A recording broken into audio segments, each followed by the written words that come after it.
ಬೆಂಗಳೂರಿನಲ್ಲಿ ಪೊಲೀಸ್ ಠಾಣೆ ಪಕ್ಕದಲ್ಲೇ ಧರೆಗುರುಳಿದ ಮರ. ಇದೆಲ್ಲವನ್ನ ನೋಡೋಣ ಕರ್ನಾಟಕ ನ್ಯೂಸ್ ಟಾಪ್ 9 ನಲ್ಲಿ. ಬೆಂಗಳೂರಿನ ವಯಾಲಿ ಕಾವಲ್ನಲ್ಲಿ ಬೃಹತ್ ಆಕಾರದ ಹಳೆ ಮರ ಧರೆಗುರುಳಿದೆ. ಪೊಲೀಸ್ ಠಾಣೆ ಹಿಂಭಾಗ ಮರ ಧರೆಗುರುಳಿದ್ದು ಆಟೋ, ಓಮಿನಿ ವ್ಯಾನ್, 2 ಬೈಕ್ಗಳು ಜಖಂಗೊಂಡಿವೆ. ಅದೃಷ್ಟವಶಾತ್ ದುರಂತದಲ್ಲಿ ಭಾರೀ ಅನಾಹುತ ತಪ್ಪಿದೆ. ತುಂಗಾ ನಾಲೆ ಏರಿ ಒಡೆದು ಸಾವಿರಾರು ಎಕರೆ ಬೆಳೆ ಜಲಾವೃತಗೊಂಡಿದೆ. ದಾವಣಗೆರೆ ಜಿಲ್ಲೆ ನ್ಯಾಮತಿ ತಾಲೂಕಿನ ಬಸವನಹಳ್ಳಿ ಸೇರಿದಂತೆ 4 ಗ್ರಾಮಗಳ ಜಮೀನಿಗೆ ನೀರು ನುಗ್ಗಿದೆ. ಭದ್ರಾ ಜಲಾಶಯದಿಂದ ಬೆಳೆಗೆ ನೀರು ಹರಿಸುತ್ತಿರುವ ಹಿನ್ನೆಲೆ ತುಂಗಾ ಕಾಲುವೆ ಏರಿ ಹೊಡೆದು ಹಾನಿ ಉಂಟಾಗಿದೆ. ನೀರಾವರಿ ಇಲಾಖೆ ಅಧಿಕಾರಿಗಳಿಗೆ ಮಾಹಿತಿ ನೀಡಿದ್ರೂ ನಿರ್ಲಕ್ಷ್ಯ ವಹಿಸಿದ್ದಾರೆ ಅಂತ ರೈತರು ಆಕ್ರೋಶ ಹೊರಹಾಕಿದ್ದಾರೆ. ಸ್ಥಳಕ್ಕೆ ಮಾಜಿ ಸಚಿವ ಎಂಪಿ ರೇಣುಕಾಚಾರ್ಯ ಭೇಟಿ ನೀಡಿ ಪರಿಶೀಲಿಸಿದ್ದಾರೆ. ನೀರು ನಿಲ್ಲಿಸುವಂತೆ ತುಂಗಾ ಜಲಾಶಯದ ಅಧಿಕಾರಿಗಳಿಗೆ ಮನವಿ ಮಾಡಿದ್ದಾರೆ.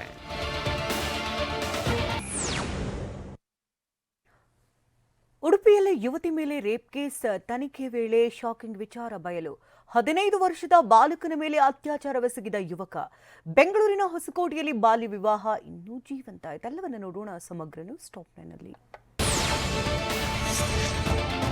ಉಡುಪಿ ಜಿಲ್ಲೆ ಕಾರ್ಕಳದಲ್ಲಿ ಯುವತಿ ಮೇಲೆ ಅತ್ಯಾಚಾರ ಪ್ರಕರಣಕ್ಕೆ ಸಂಬಂಧಪಟ್ಟಂತೆ ಪೊಲೀಸರ ಕೈಗೆ ಸಂತ್ರಸ್ತ ಯುವತಿ ಬ್ಲಡ್ ರಿಪೋರ್ಟ್ ಸೇರಿದೆ. ರಕ್ತದಲ್ಲಿ ಮಾದಕ ವಸ್ತುಗಳು ಇರುವ ಬಗ್ಗೆ ಪಾಸಿಟಿವ್ ವರದಿ ಬಂದಿದೆ. ಆರೋಪಿಗಳಾದ Altaf, Richard blood report negative ಆಗಿದೆ. ಕಾರ್ನಲ್ಲಿ ಪತ್ತೆಯಾದ ಡ್ರಗ್ಸ್ ಬಗ್ಗೆ ಪೊಲೀಸರು ಆರೋಪಿ ಅಲ್ತಾಫ್ನನ್ನ ವಿಚಾರಿಸಿದ್ದಾರೆ. ಈ ವೇಳೆ ಯುವತಿಗೆ ಡ್ರಗ್ಸ್ ನೀಡಿದ್ದ ಬಗ್ಗೆ ಅಲ್ತಾಫ್ ತಪ್ಪೊಪ್ಪಿಕೊಂಡಿದ್ದಾನೆ. ಕಾರಿನಲ್ಲಿ ಪತ್ತೆಯಾದ ಡ್ರಗ್ಸ್ ಪುಡಿ ಎಫ್ಎಸ್ಎಲ್ಗೆ ರವಾನಿಸಲಾಗಿದ್ದು ವರದಿಗಾಗಿ ಪೊಲೀಸರು ಕಾಯ್ತಾ ಇದ್ದಾರೆ. ಅಲ್ತಾಫ್ ಡ್ರಗ್ಸ್ ಪಡೆದ ಸ್ಥಳದ ಬಗ್ಗೆನೂ ಪೊಲೀಸರು ತನಿಖೆ ನಡೆಸ್ತಾ ಇದ್ದಾರೆ. ಈ ಪುಡಿಯನ್ನು ನಾವು ಈಗ ಎಫ್ಎಸ್ಎಲ್ ಕಳಿಸಿ ಅದು ಯಾವ ಡ್ರಗ್ ಎಂದು ವೆರಿಫೈ ಮಾಡ್ತೀವಿ. ಮತ್ತು ಇದೇ ಡ್ರಗ್ ಅನ್ನು ಹುಡುಗಿಗೆ ತಗೊಂಡಿದ್ದ ಡ್ರಗ್ ಎಂದು ಕಂಪ್ಯಾರಿಸನ್ಗೆ ಕಳಿಸ್ತೀವಿ. ಹುಬ್ಬಳ್ಳಿಯಲ್ಲಿ ವ್ಯಕ್ತಿಯೊಬ್ಬ ಹೇಯ ಕೃತ್ಯ ಎಸಗಿದ್ದಾನೆ. 7 ವರ್ಷದ ಬಾಲಕಿ ಮೇಲೆ 55 ವರ್ಷದ ವ್ಯಕ್ತಿ ಅತ್ಯಾಚಾರ ನಡೆಸಿದ್ದಾನೆ. ಆಟವಾಡುವ ನೆಪದಲ್ಲಿ ಬಾಲಕಿ ಮೇಲೆ ಎರಗಿದ್ದಾನೆ. ಅಶೋಕನಗರ ಠಾಣಾ ವ್ಯಾಪ್ತಿಯಲ್ಲಿ ಘಟನೆ ನಡೆದಿದ್ದು ಆರೋಪಿಯನ್ನ ವಶಕ್ಕೆ ಪಡೆದು ವಿಚಾರಣೆ ನಡೆಸಲಾಗ್ತಾ ಇದೆ. ಕಾಮುಕನ ಅಟ್ಟಹಾಸದ ವಿರುದ್ಧ ಜನ ಆಕ್ರೋಶ ಹೊರಹಾಕ್ತಾ ಇದ್ದಾರೆ.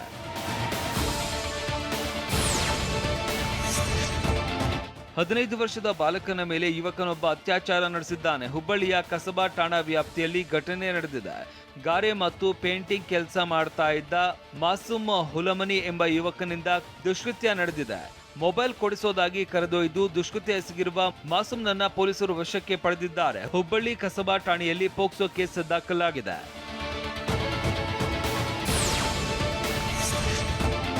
ಸಚಿವ ಶಿವರಾಜ ತಂಗಡಗಿ ವಿರುದ್ಧ ಜಿರಾಳ ಕಲ್ಗೂಡಿ ಗ್ರಾಮ ಪಂಚಾಯತ್ ಉಪಾಧ್ಯಕ್ಷ ಯಲ್ಲಪ್ಪ ಗಂಭೀರ ಆರೋಪ ಮಾಡಿದ್ದಾರೆ.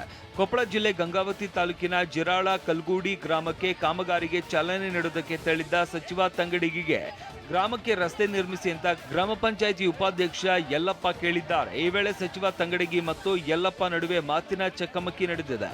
ಸಚಿವರು ಅವಾಚ್ಯ ಶಬ್ದಗಳಿಂದ ನಿಂದಿಸಿದ್ದಾರೆ ಅಂತ ಯಲ್ಲಪ್ಪ ಆರೋಪಿಸಿದ್ದಾರೆ. ಏಕವಚನದಲ್ಲಿ ಮಾತನಾಡಿದ್ದಕ್ಕೆ ಗದ್ದರಿದ್ದೇನೆ ಅಂತ ಸಚಿವರು ಹೇಳಿದ್ದಾರೆ.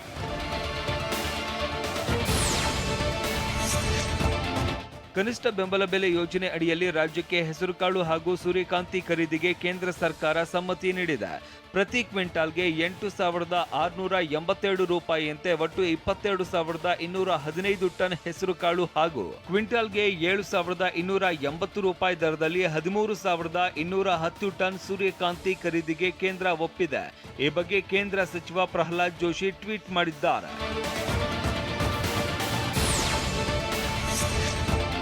ಕೆಪಿಎಸ್ಸಿ ಪರೀಕ್ಷೆ ಮುಂದೂಡುವಂತೆ ರಾಜ್ಯಪಾಲರಿಗೆ ಬಿಜೆಪಿ ಯುವ ಮೋರ್ಚಾ ಮನವಿ ಮಾಡಿದೆ. ಬಿಜೆಪಿ ಯುವ ಮೋರ್ಚಾ ರಾಷ್ಟ್ರೀಯ ಅಧ್ಯಕ್ಷ ತೇಜಸ್ವಿ ಸೂರ್ಯ, ರಾಜ್ಯಾಧ್ಯಕ್ಷ ಧೀರಜ್ ಮುನಿರಾಜ್ ನಿಯೋಗ ಪರೀಕ್ಷಾರ್ಥಿಗಳ ಪರ ರಾಜ್ಯಪಾಲರಿಗೆ ಮನವಿ ಮಾಡಿದೆ. ಚಾಮುಂಡಿ ಬೆಟ್ಟ ಪ್ರಾಧಿಕಾರ ರಚನೆ ಬೇಡ ಅನ್ನೋದು ಸಮಂಜಸವಲ್ಲ ಅಂತ ವಾಟಾಳ್ ನಾಗರಾಜ್ ಹೇಳಿದ್ದಾರೆ. ಮೈಸೂರಲ್ಲಿ ಪ್ರತಿಕ್ರಿಯಿಸಿದ ವಾಟಾಳ್, ಅರಮನೆ ಮತ್ತು ಚಾಮುಂಡಿ ಬೆಟ್ಟ ಸಾರ್ವಜನಿಕರ ಆಸ್ತಿ, ಖಾಸಗಿ ಆಸ್ತಿ ಅಲ್ಲ. ಚಾಮುಂಡಿ ಬೆಟ್ಟ ಅಭಿವೃದ್ಧಿಗಾಗಿ ಪ್ರಾಧಿಕಾರ ರಚನೆಯ ಅವಶ್ಯಕತೆ ಇದೆ. ರಾಜವಂಶಸ್ಥೆ ಪ್ರಮೋದಾದೇವಿ ಆಕ್ಷೇಪ ವ್ಯಕ್ತಪಡಿಸುವುದು ಸರಿಯಲ್ಲ. ಸಂಸ್ಕೃತಿ, ಇತಿಹಾಸ ವಿಚಾರಣೆಗೆ ಧಕ್ಕೆಯಾಗದಂತೆ ಪ್ರಾಧಿಕಾರ ಮಾಡಲಿ ಅಂತ ಹೇಳಿದ್ದಾರೆ.